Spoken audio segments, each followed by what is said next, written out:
Hi everybody, welcome to Seattle Refined. I'm Gaard Swanson. Have you ever wondered the story behind your home? There are a lot of properties across Seattle and King County that have been around for nearly 100 years or more. My house is one of those, along with refined photographer Murnane. And we both finally got some answers after visiting the Puget Sound Regional Archives.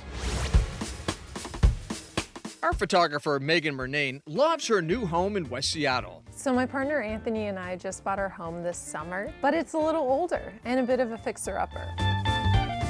The home is over 100 years old, and if these walls could talk, I bet they would have a lot to say. So when we started doing some renovations, we found some old wallpaper and just knew there had to be more to the story, and I really wanted to know the history of this house. Megan's not alone.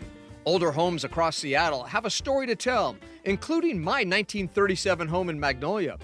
We wanted to learn more, so we took a trip to the Puget Sound Regional Archives in Bellevue.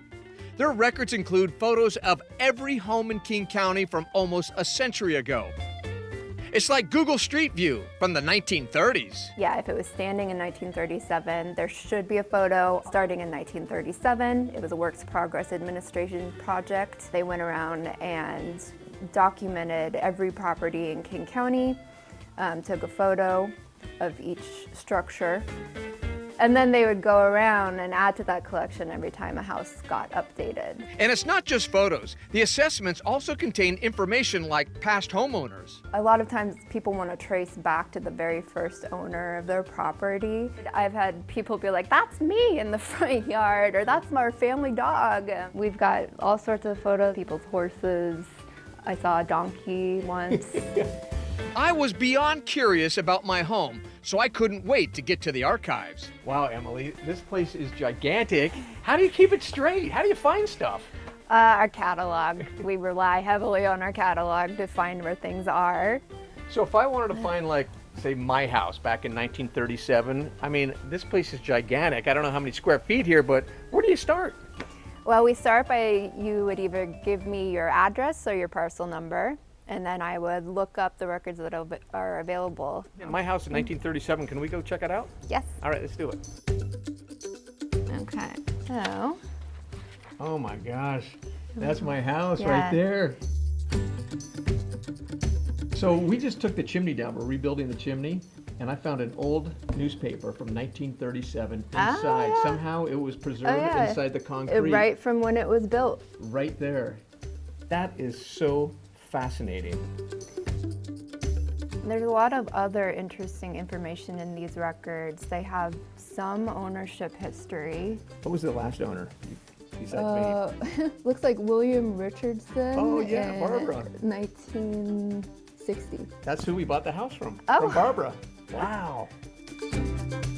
That is so incredible.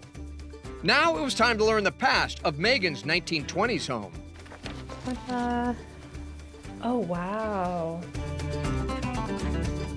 So yeah, that's from 1937, and then this one is from 1954. Wow. With a boat in the garage. Wow. So they changed a lot of it. Fascinating. So yeah, you can see on the sketch, it says 1951 edition. Two old Seattle homes, now with new perspectives. So it's really a snapshot. It's such a cool little snapshot of the time. I think this is some of the most fascinating pieces of information I've ever seen on a piece of property, especially when it's my own. I mean, it just gives me so much more clarity on the home I'm in. It's very cool.